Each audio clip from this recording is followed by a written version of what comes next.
Assalamualaikum warahmatullahi wabarakatuh. Berjumpa kembali bersama channelnya Cerita Tukang Jahit. Baik, pada kesempatan kali ini saya akan melanjutkan sebuah cerita yang berjudul Berdosa Demi Zakat Fitrah. Ini bagian part 3 atau part terakhir.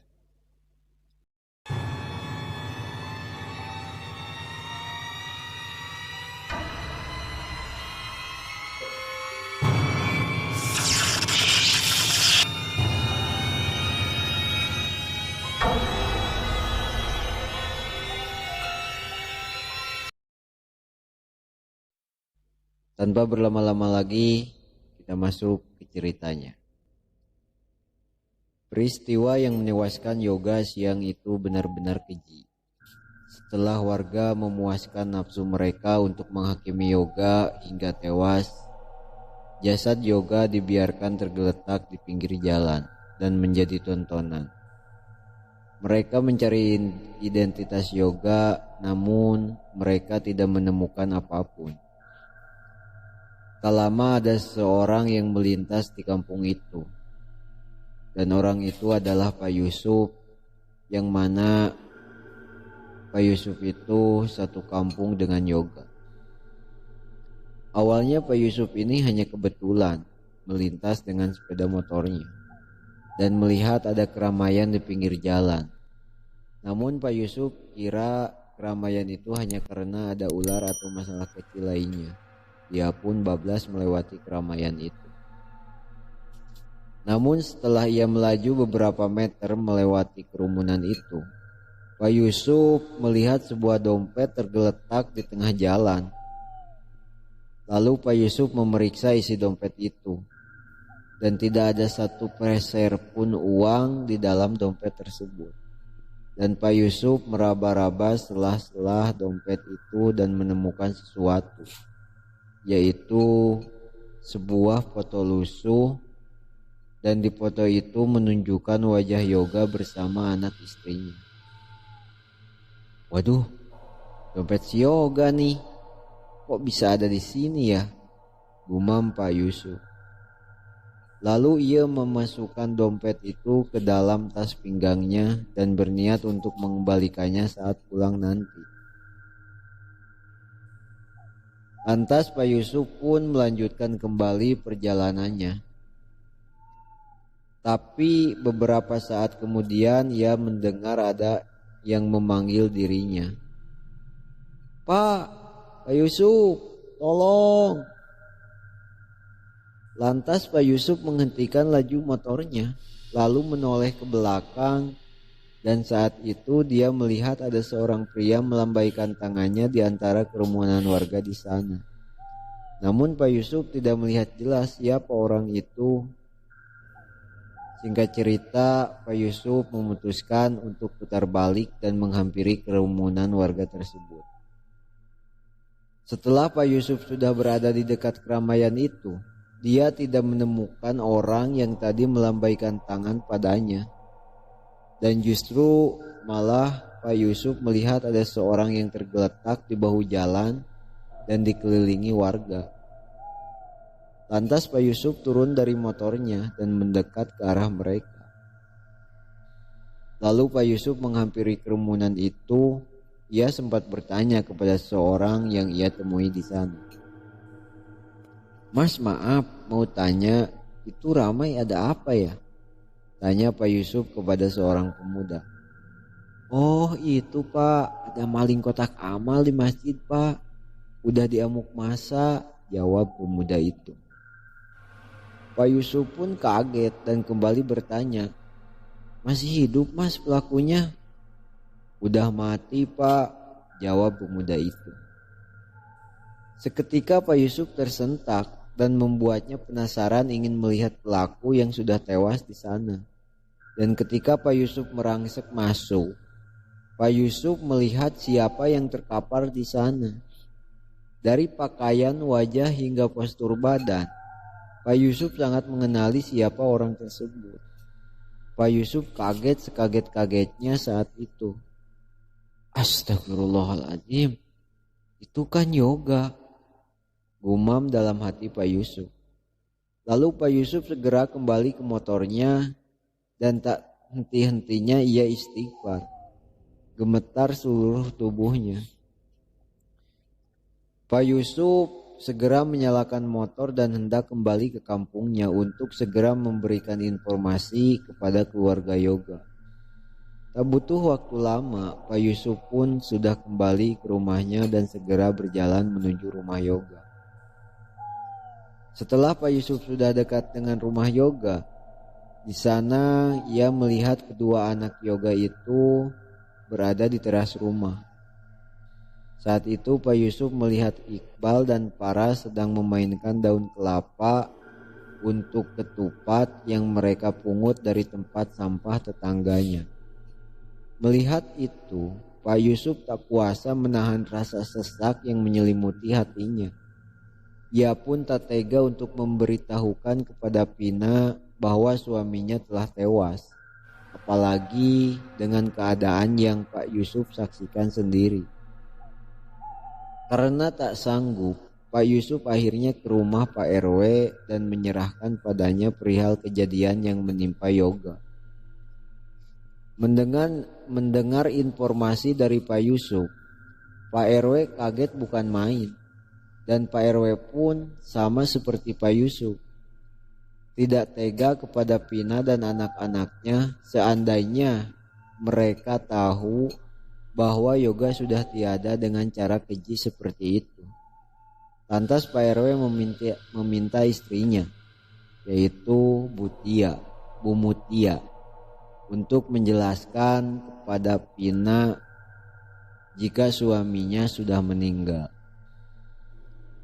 Bu Mutia pun sebenarnya tidak tega, tapi Pina harus tahu dan ia pun berjalan menuju rumah Pina. Sama seperti Pak Yusuf, Bu Mutia pun melihat Iqbal dan Paras di teras rumahnya. Namun saat itu ada Pina juga di sana. Pina sedang mengajari anak-anaknya membuat ketupat dari daun kelapa itu. Melihat itu, langkah Bu Mutia terhenti. Sekuat mungkin ia menahan tangisnya. Bu Mutia melanjutkan langkahnya perlahan dengan sangat pelan, sambil memikirkan kalimat apa yang akan dia katakan kepada Pina. Begitu Bu Mutia sampai di halaman rumah, Pina menoleh ke arah Bu Mutia dan Pina menyapa. Ada Bu RW, mau kemana Bu? Bibir Bu Mutia seperti sulit untuk berkata-kata, dan ketika Iqbal dan Paras menghampiri Bu Mutia untuk mencium tangannya, akhirnya Bu Mutia pun menangis. Loh, Ibu kenapa? Sini Bu, masuk, ucap Pina menuntun Bu Mutia ke dalam rumahnya. Maaf kalau boleh tahu Bu Erwi kenapa? Tanya Pina. Yoga Pin, jawab Bu Mutia. Loh, kenapa sama suami saya Bu?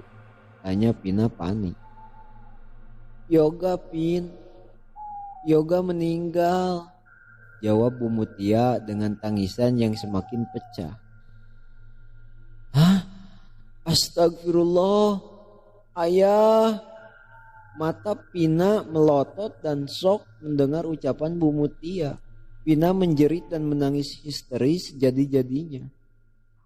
Bu Mutia langsung memeluk Pina. Sabar Pin, sabar, ucap Bu Mutia. Mendengar ibunya menjerit, Iqbal dan Paras pun berlari ke dalam menghampiri Pina. Ibu kenapa? Tanya Iqbal. Pina tidak menjawab apapun. Dia masih menangis dan menahan suaranya. Lalu Bu Mutia memeluk kedua anak itu. Dan Bu Mutia pun tidak bisa mengatakan apa yang terjadi pada ayah mereka.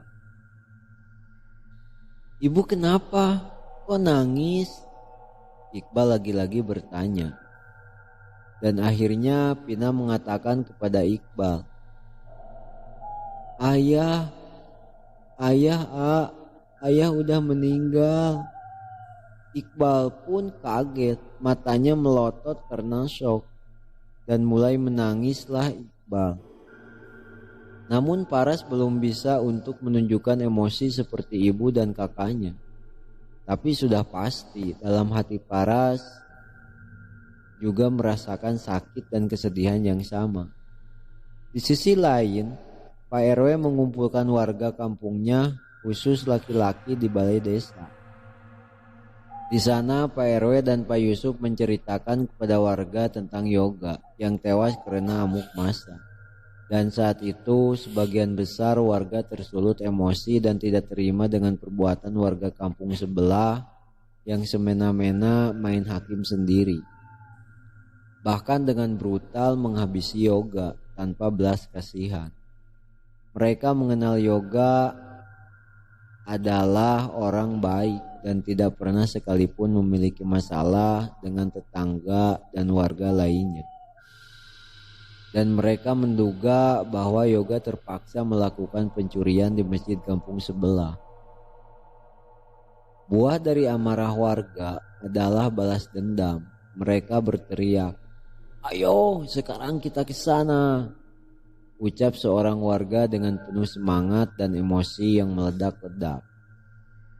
Namun Pak RW melarang tindakan tersebut. Lantas Pak RW melapor kepada pihak berwajib. Setelah kasus itu diserahkan ke pihak berwajib dan jasad Yoga diangkut dan akan dibawa ke rumahnya. Karena akan diurus oleh keluarga dan warga.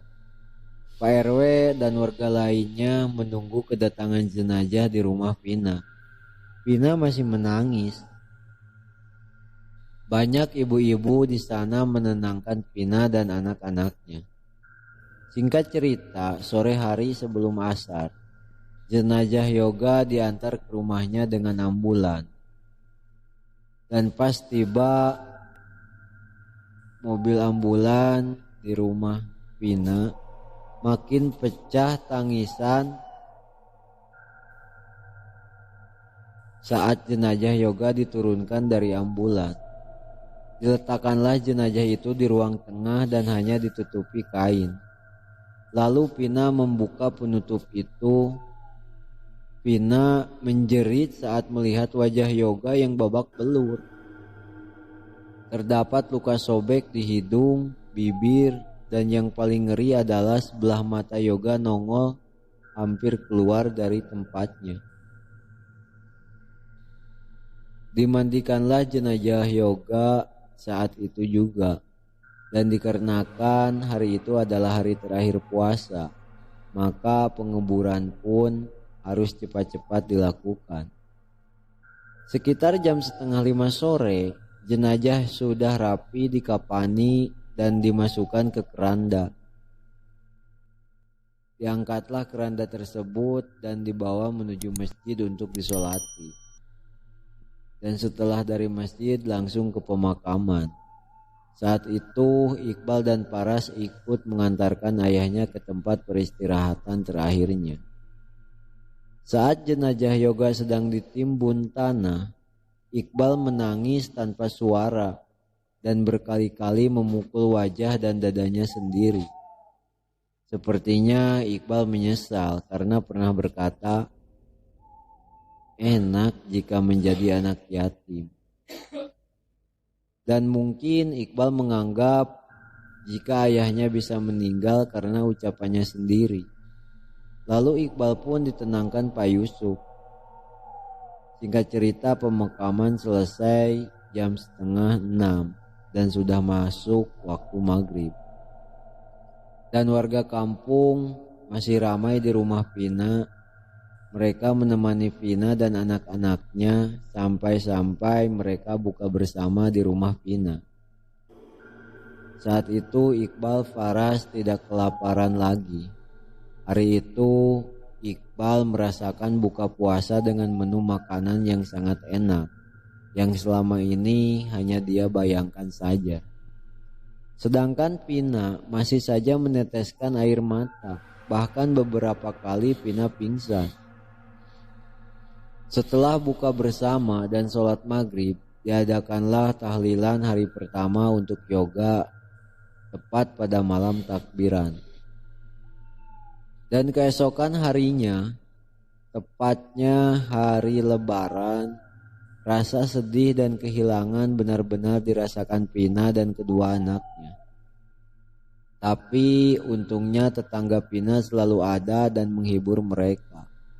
Menurut kesaksian beberapa warga, saat mereka ziarah kubur pada hari lebaran, mereka mencium bau wangi dari kuburan almarhum Yoga. Bukan wangi bunga, tapi wanginya mirip aroma buku raudoh, semacam itu kira-kira. Dan singkat cerita, 7 hari setelah lebaran, terdengar kabar jika orang-orang kampung sebelah yang saat itu menganiayai Yoga, mereka dikabarkan sakit, dan anehnya sakit mereka itu sama lumpuh dan katarak, bahkan ada yang buta. Dan satu kejadian dialami oleh Iqbal. Saat itu Iqbal sedang merasakan rindu kepada ayahnya. Iqbal melamun sendirian di kamar dan saat itu Iqbal melihat mobil Tamiya-nya, hadiah dari ayahnya itu, berjalan sendiri. Padahal saat itu tidak dipasang baterai. Iqbal pun tersenyum dan ia menganggap jika ayahnya sedang hadir dan menghiburnya.